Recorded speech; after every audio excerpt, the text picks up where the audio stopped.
Belum lengkap. Baik, Ibu izin share screen. Langsung saja yang mau presentasi. 2 kelompok lagi. Cepet ya.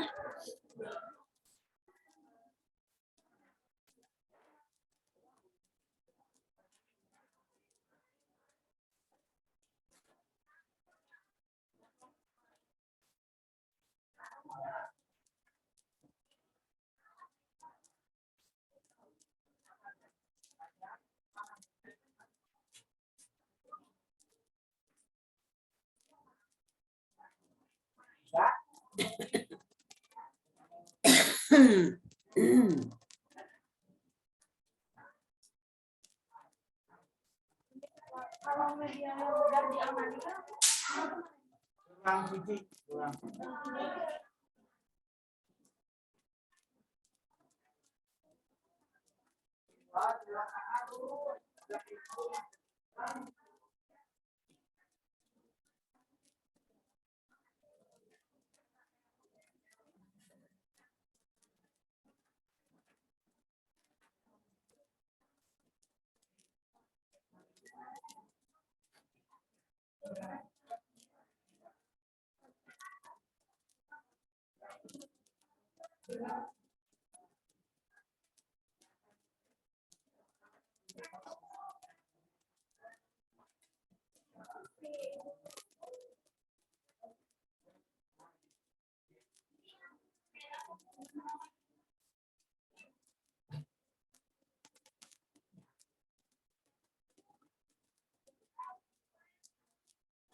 Assalamualaikum warahmatullahi wabarakatuh. Pada Yulis, aku dosen pembimbing pada mata kuliah bakteriologi klinik dan pada teman-teman. Ya, di sini kami dari kelompok 9 kelas Y32A izin mempresentasikan perihal infeksi saluran cerna Enterobacteria proteus. Boleh di next. Anggota kelompok 9 itu sendiri ada Evi Silvita, Fatia Fadila, Fatma Zahra Azari, dan saya sendiri Ferdiansyah Dwi Putra.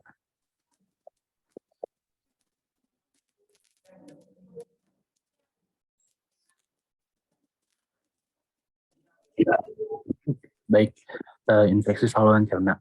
Infeksi saluran cerna ini yang disebabkan oleh bakteri pada makanan merupakan masalah kesehatan serius yang belum dapat diselesaikan secara menyeluruh hingga saat ini. Demam tifoid, diare, dan gastroenteritis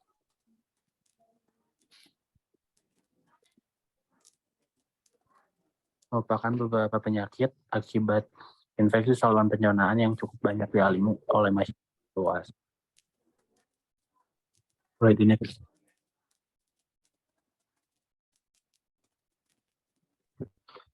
Enterobacteria merupakan kelompok bakteri gram negatif berbentuk batang yang habitat alaminya berada pada sistem usus manusia dan binatang. Keluarga Enterobacteria meliputi banyak jenis, yaitu ada Escherichia, Shigella, Salmonella, Enterobacter, Klebsiella, Serratia, Proteus, dan lainnya. Enterobacteria merupakan fakultatif anaerob atau aerob yang dapat memfermentasi karbohidrat, memiliki struktur antigenik yang kompleks dan menghasilkan berbagai toksin yang mematikan. Boleh di next. Lalu di sini ada proteus. Pengertian proteus itu adalah Proteus adalah anggota dari famili Enterobacteria. Genus Proteus terdiri dari batang gram negatif yang motil, aerobik, dan anaerobik fakultatif. Proteus adalah anggota suku Protea yang juga termasuk Morganella dan Providencia. Genus Proteus saat ini terdiri dari 5 spesies bernama Proteus mirabilis, Proteus vulgaris, Proteus venereal, Proteus mixophacian, dan Proteus hauseri. Baik, untuk materi selanjutnya akan dijelaskan oleh Fatia. Kepada Fatia, dipersilakan. Baik, terima kasih moderator. Selanjutnya sifat biakan dari bakteri Proteus sp. Bakteri Proteus sp merupakan bakteri aerob atau anaerob fakultatif, mengeluarkan bau khas dan swarming pada media BAP. Proteus sp menunjukkan pertumbuhan yang menyebar pada suhu 37 derajat Celcius. Proteus sp membentuk asam dan gas dari glukosa. Sifatnya khas antara lain mengubah fenilalanin menjadi asam fenilalanin pirufat atau PAD dan menghidrolisa urea dengan cepat karena adanya enzim urease pada TSIA yang bersifat alkali asam dengan membentuk H2S. Proteus sp disebut juga bakteri proteolitik karena bakteri ini dapat menguraikan dan dapat memecah protein secara aerob atau anaerob, sehingga menghasilkan komponen berbau busuk seperti hidrogen, sulfit, amin, indol, dan asam lemak. Proteus dapat menghidrolisis urea menjadi CO3 dan NH3 serta melepas amoniak.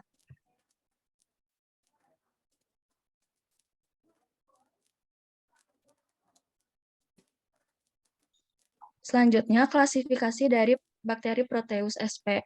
Menurut Jawetz tahun 2005, Proteus sp dapat diklasifikasikan sebagai berikut. Kingdomnya Bacteria, filumnya Proteobacteria, kelasnya Gamma Proteobacteria, ordo Enterobacteriales, famili Enterobacteriaceae, genus Proteus, spesies Proteus vulgaris, Proteus morgani, Proteus mirabilis, dan Proteus ritgeri.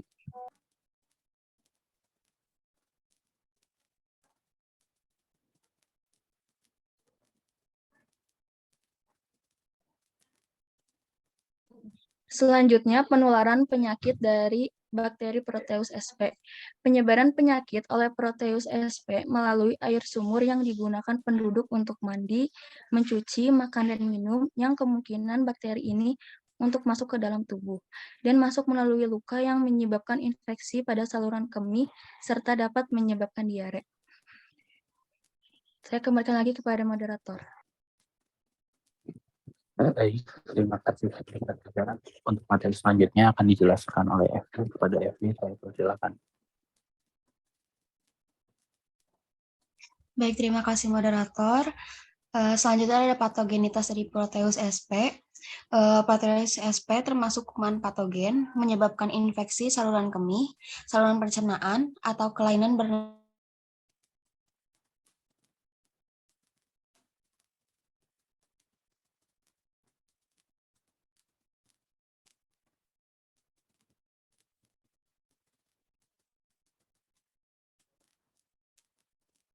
seperti abses, infeksi luka pada anak-anak, dan menimbulkan infeksi pada manusia.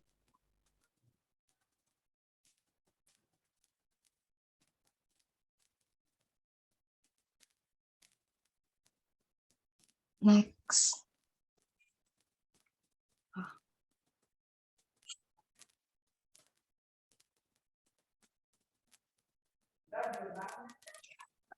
Penyebab bakteri Proteus sp sering ditemukan pada infeksi saluran kemih atau ISK yang disebabkan oleh infeksi nosokomial pada pasien yang mengalami perawatan jangka panjang di rumah sakit karena penggunaan peralatan medis yang tidak steril seperti kateter, nebulizer, dan sarung tangan untuk pemeriksaan luka.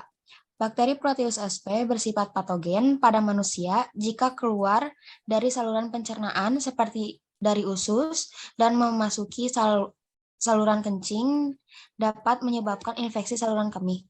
Next.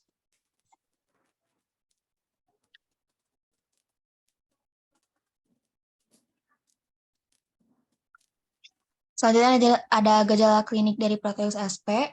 Infeksi pencernaan biasanya berlangsung selama 1-2 hari. Namun, tidak menutup kemungkinan kondisi ini dapat terjadi hingga 14 hari.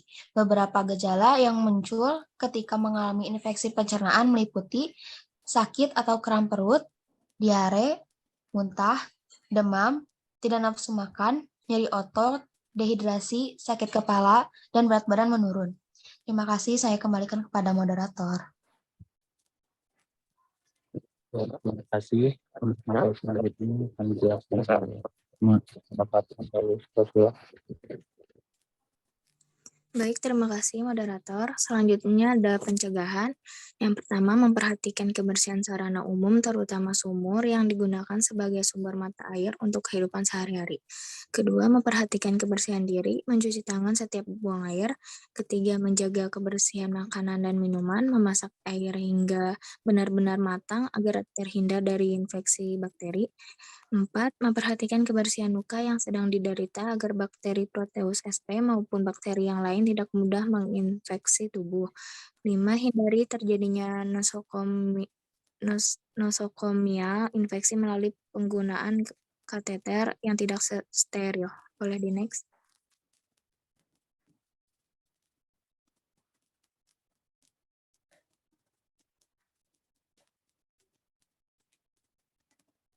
Selanjutnya ada kulturil dan biokimia. Proteus SP dapat tumbuh mudah pada media biasa tanpa bahan penghambat dalam situasi aerob atau anaerob pada suhu 10-43 derajat Celcius. SSA atau Salmonella Shigella agar, koloni transparan berwarna abu-abu kehitaman di tengah. BAP, Brood Agar Plate, koloni kecil sedang, abu-abu, smooth, ke pink, ada yang menjalar dan ada yang tidak menjalar, anhemolisis. Selanjutnya ada McConkey agar plate, koloni sedang besar, tidak berwarna atau merah muda, non-laktosa fermented, smooth, menjalar atau tidak. Kalau menjalar, permukaan koloni rogue atau kasar. Boleh di next.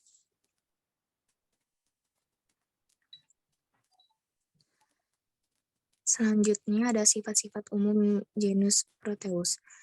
Tes positif, motility, phenylalanine atau tryptophan deaminase, methyl red test. Kalau tes negatif ada ONPG, fermentasi laktose, Voges proscoufor, lisin, decarboxylase, arginin, dihidrolisa, malonate broth. Ada tes kepekaannya terhadap polymyxin atau colistin, yaitu hasilnya resisten. Baik, terima kasih. Saya kembalikan kepada moderator. Terima kasih. Apa yang bisa buat teman-teman jika ada yang mau pertanyaan. Terima kasih.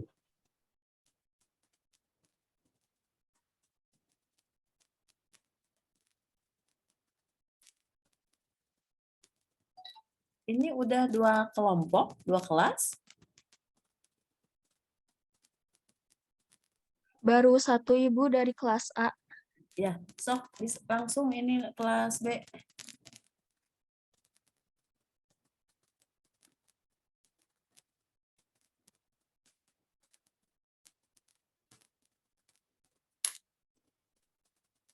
Baik, Assalamualaikum warahmatullahi wabarakatuh. Perkenalkan, saya Ernest Verunisa sebagai moderator dari kelas D3 2B. Selanjutnya, materi yang sama tentang infeksi saluran cerna atau Enterobacteriaceae Proteus SP.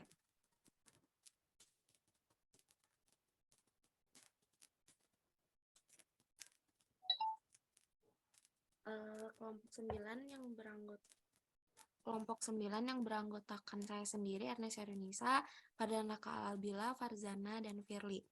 Mungkin langsung saja masuk ke materinya. Yang pertama ada pendahuluan, Proteus sp merupakan salah satu anggota dari famili Enterobacteriaceae. Enterobacteriaceae merupakan kelompok bakteri gram negatif berbentuk batang yang habitat alaminya berada pada sistem usus manusia dan hewan. Enterobacteriaceae merupakan fakultatif anaerob atau aerob yang dapat memfermentasikan karbohidrat, memiliki struktur antigenik yang kompleks, dan menghasilkan berbagai toksin yang mematikan. Kemudian ada taksonominya. Kingdom Bacteria, Phylum Proteobacteria, kelasnya Gamma Proteobacteria, Ordo Enterobacteriales, famili Enterobacteriaceae, genus Proteus dan spesiesnya Proteus vulgaris, Proteus morgani, Proteus mirabilis, dan Proteus rietgeri.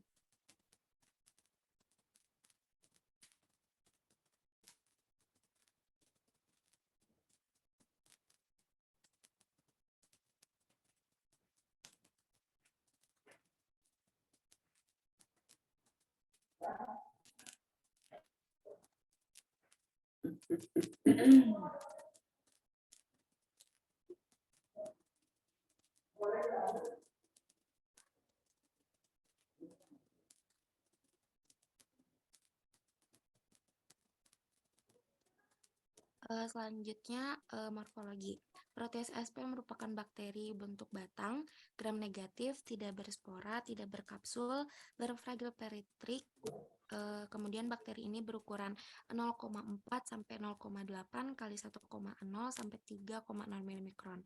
Proteus sp termasuk dalam bakteri non-laktosa fermenter, bersifat fakultatif, aerob atau anaerob.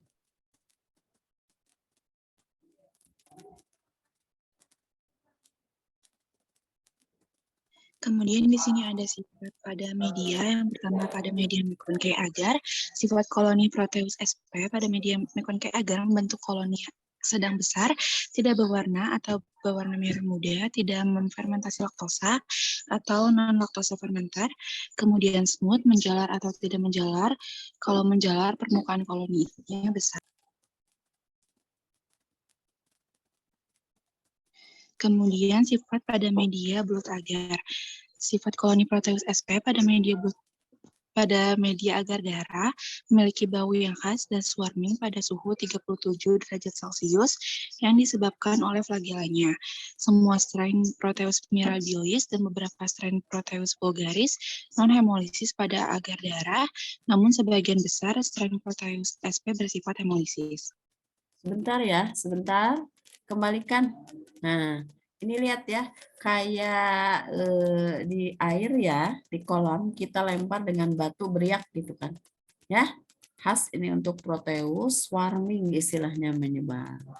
Hampir sebagian besar pada agar darah non-hemolisis, betul ya. Terus bau yang khas, bau busuk ya khas. Pokoknya kalau ini udah lihat koloninya. Ini kalau diambil tuh ya kayak air rata aja akan tercolek dan ada bekasnya di situ. Ingat ya, air yang beriak gitu tuh swarming. Karena apa? Dia punya flagel yang peritrik. Artinya apa peritrik? Ada di seluruh tubuhnya, Bu. Di seluruh tubuhnya. Sebentar, ini sebagian besar strain Proteus itu bersifat non-hemolitis. Mana hemolitisnya? Nggak ada, nggak kelihatan. Kenapa ini hemolisis? Iya Bu, izin menjawab sebelumnya sumber yang didapat tuh pakai bahasa asingnya Bu ya, jadi mungkin masih ada keterbatasan dalam translate-nya gitu Bu. Jadi Nah, ada kesalahpahaman. Beberapa strain non-hemolitis pada agar darah, namun sebagian besar strain enggak ya. Sebagian besar itu non-hemolisis ya. Beda kalau dengan Pseudomonas nanti ya, tapi ini bukan, ini Enterobacteriaceae. E. coli, Salmonella, Shigella, Proteus itu termasuk Enterobacteriaceae. Bedanya E. coli laktosa fermenter, Salmonella, Shigella, Proteus non laktosa fermenter. Satu lagi ya, flagelnya apa tadi? Flagel peritrik itu artinya apa? Ada di seluruh tubuhnya Bu. Iya betulnya itu kan dia sifat swarmingnya itu ya, bau yang khas, kemudian non hemolitis pada agar darah. Tetapi pada MC atau SS tidak swarming. Kenapa coba? Ada apa di MC atau di SS? Malah dihambat, tumbuhnya kerdil. Kalau Salmonella Shiga tumbuh subur. Ada E. coli. inhibitornya, Bu. Ada apa? Semacam inhibitor gitu, Bu. Iya, betul. Namanya apa? Inhibitornya umum ada di MC atau di SS. Di SS lebih kuat lagi ya inhibitornya. Ada apa coba? Di MC ada apa? Yang menghambat gram positif selain kristal violet. Ayo cepat. Yang bisa, siapa yang bisa jawab? Inhibitor di MC. Di agar darah tidak ada inhibitor. Ya, dia penyubur malah. Dan untuk melihat hemolisis dan tidaknya. Khas. Di agar nutrien juga tidak ada inhibitor. Bisa swarming seperti ini. Dihambat di MC ada ini, Bu, garam empedu. Bagus. Itu ya yang menghambat swarming. Makanya kalau ingin lihat swarming di agar darah, tetapi ingin lihat koloni tidak swarming tapi tumbuh proteus di MC. Ya, MC atau SS. Tapi di agar darah khas gininya dengan bau yang khas, non hemolitis dan swarming. Ini kayak target panahan tuh bulat begitu. Ini putih ya dengan baunya bau busuk. Lanjut ya.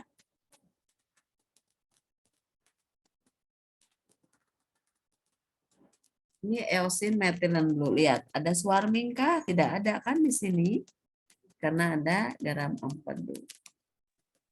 Dan Ya, halus kecil-kecil sekali. Ya. Ya, terima kasih Ibu untuk tambahannya. Selanjutnya untuk sifat pada media eosin metilen blue atau EMB, sifat koloni proteus SP pada media EMB koloni tidak berwarna, transparan, dan halus. Ini sama Boleh seperti pada MC ya. EMB itu sama MC fungsinya. Selektif diferensial. Lanjut. Baik, Ibu. Ya, selanjutnya untuk uji biokimia, di sini contohnya glukosa ya. Proteus SP membentuk asam dan gas dari glukosa. Sifatnya khas antara lain mengubah fenilalanin menjadi asam fenilalanin pirufat atau PAD. Jadi si medianya ini yang awalnya warna ungu karena dia mampu mengubah fenilalanin menjadi asam, jadi medianya berubah jadi kuning gitu. Dan biasanya ada tabung durhamnya dan di situ bakal ada gasnya. Ya, Boleh gas. Ini enggak ada tabung durhamnya ya. Iya, Bu. Kan judulnya di sini wet gas, tapi tidak ada. Ya, selanjutnya untuk uji biokimia tuh yang biasa dipakai ada urease, nitrat, MR, TSIA, malonat, gelatin, dan sitrat. Contohnya di sini tuh kalau spesiesnya Proteus mirabilis, ureasenya positif, nitratnya positif, MR-nya positif, TSIA-nya bersifat alkali asam, gelatinnya positif, dan sitratnya juga positif. Ya, lihat ya indol nih. Ini apa namanya?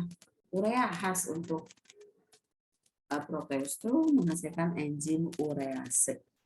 Urea tuh CONH2 dua kali ya. Enzim urease akan memecah hidrolisisnya menghidrolisis urea. Jadi amonia basa tuh ya. Di urea ada indikator apa namanya? Di urea tadi. Yang ini bukan urea, ini mana ya? Ini mah TSIA, ini nih yang ini. Oh, yang ini nih yang jadi pink ya, positifnya. Indikatornya apa? Coba di urea yang jadi merah kalau basa. Sebentar. Kalau basa tuh jadi merah, iya betul merah. Asam kuning. Itu biasanya kuning ya, ini kok nggak miring ya, harusnya miring. Merah ini yang ini benar. Jadi basa merah, asam kuning. Ini sitrat nih, positif biru. Ya, ini udah lama medianya. Ini gelatin nih. Nah, ini yang gelatin dah. Jadi cair, gelatin itu kan gel, kalau positif jadi cair, mencairkan gelatin. Proteus mirabilis itu infeksi saluran kemih, infeksi pada luka, ya bisa juga ke pencernaan. Lanjut. Baik, boleh di next. Urinary tract infeksi.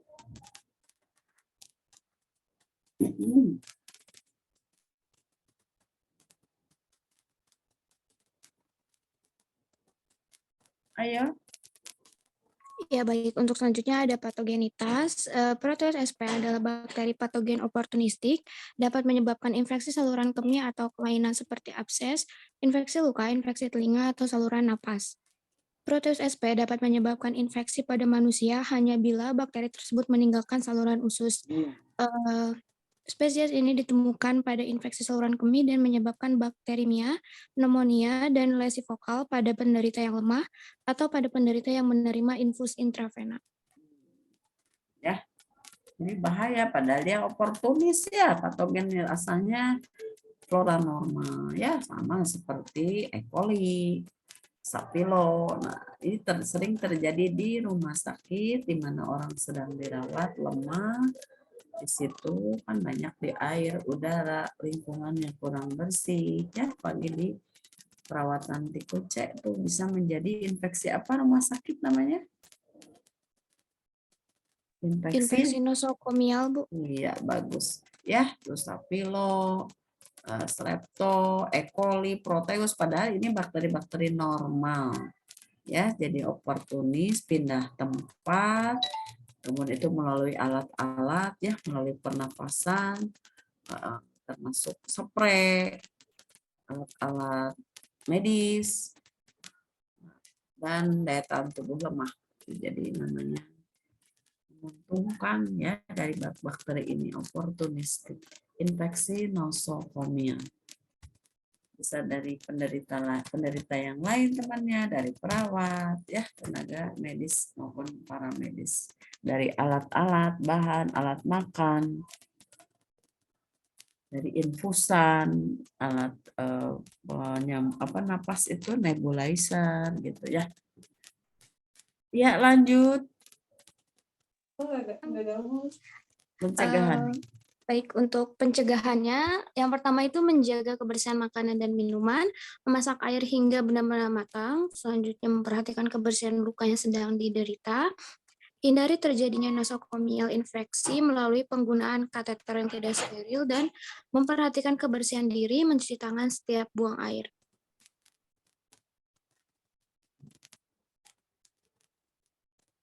Ya, mungkin sekian presentasi dari kelompok 9D32B.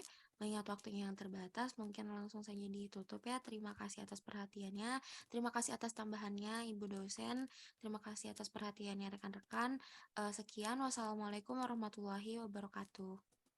Waalaikumsalam warahmatullahi wabarakatuh. Tutup. Ini masih peserta masih 60 nih.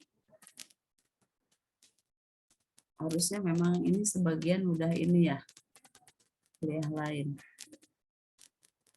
Silahkan kalau mau ada yang bertanya,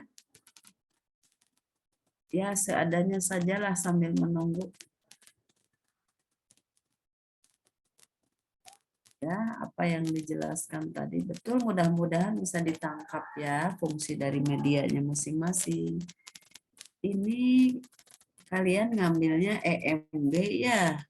Yang dulu tuh masih EMB, sebetulnya memang sama sih fungsinya ya, beda isinya, tapi fungsi EMB sama MC itu sama. Kita pakai udah lama sekali MC ya, Mekongki.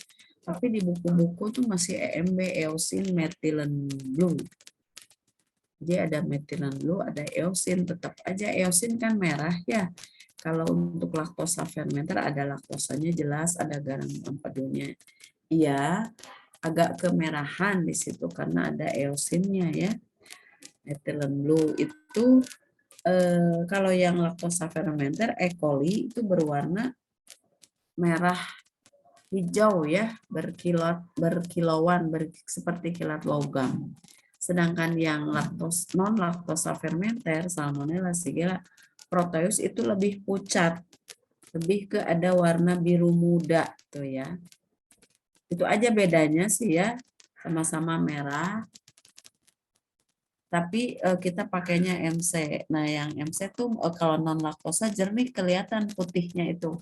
Bukan putih abu-abu dan jernih. Tapi kalau pada EMB lebih apa ya, bukan lebih gelap, ya lebih ke abu-abunya tuh biru gitu. Beda memang dengan yang ada kilat merah berkilat logam, ya kelihatan kehijauan gitu. Kalau menurut Ibu sih mungkin karena biasa ya lebih terang, enak bedanya itu antara MC dan EMB. Kalau EMB lebih gelap. Tapi prinsipnya sama, fungsinya sama, hanya beda media. Ya. Nah, karena si Proteus ini sering menginfeksi luka, jadi tidak hanya di grup Enterobacteria. Jadi kalau menemukan Proteus di luka, biasanya bercampurnya dengan gram positif Coccus, Staphylococcus ya. Nah, itu isolasi pertama pada agar darah untuk cari Staphylococcus. Nah, ini akan kesulitan kalau ada Proteus. Kenapa coba? Karena tadi Proteus itu swarming, jadi bisa menutup Staphylococcus. Bagaimana caranya? Untuk mengisolasi Staphylococcus dari pus atau apus luka yang ada Proteus, ya ditanam ke apa coba? Media selektif Staphylo. Halo? Ernest, tanamnya ke MSA, otomatis si gram negatif batangnya akan mati. Kalau ada Proteus campur Staphylo, ya tanam ke MC atau EMB tadi. Itu aja ya, itu fungsinya media selektif. Kita ingin mengisolasi bakteri tertentu penyebabnya, ya harus tahu gitu ya media selektifnya apa. Dalam hal ini kan untuk gram negatif MC atau EMB. Sedangkan untuk gram positif Staphylo misalnya kayak yang sering bersama ada di luka, ya kita cari masuk isolasinya pada MSA. Karena kalau pada agar darah kan bukan media selektif, semua bakteri gram positif maupun gram negatif akan tumbuh. Nah, apalagi ada Proteus yang swarming, bisa menutup permukaan agar. Itu mungkin ya. Ini penting ya pengetahuan di TLM, terutama mikrobiologi ya. Mulai dari mikroskopis, isolasi, uji biokimia. Kenapa sih harus strict lab? Oh, ini yang terpisah. Ada beda ini kenapa? Oh, ternyata kalau diambil buat preparat itu kok campur, ada gram positif, ada gram negatif. Padahal satu koloni itu harusnya kan satu jenis ternyata. Nah, ini salah satunya adalah Proteus yang akan menutup koloni gram positif Coccus maupun batang. Nah, makanya perlu tahu patogenesis dari masing-masing bakteri itu supaya kita tahu sampelnya apa, penyebabnya apa. Kita harus mengambil satu koloni yang murni dari campuran koloni karena akan menemukan, mengidentifikasi penyebabnya. Ya, kalau campuran itu akan bingung apakah ini kontaminan atau penyebabnya. Itu ya maksud Ibu supaya kita tidak salah ngambil sampel. Jadi dari mulai sampling, kemudian teknik aseptik, pengiriman sampel kalau harus dikirim, cara isolasi, atau identifikasinya ke uji biokimia, uji serologi. Ya harus dikuasai lah kalau mau jadi TLM secara utuh ya semua bidang. Tidak hanya di mikro saja, hematologi gimana, bahannya bagaimana gitu. Kan belajar ya specimen collection, teknik sampling. Di hematologi bagaimana, di kimia bagaimana ya untuk kimia bahan pangan, untuk ke mikrobiologi pangan di situ. Ya, tapi minimal kalau pemeriksaan bahan-bahan biologis khusus untuk identifikasi bakteri penyebab, ya beginilah.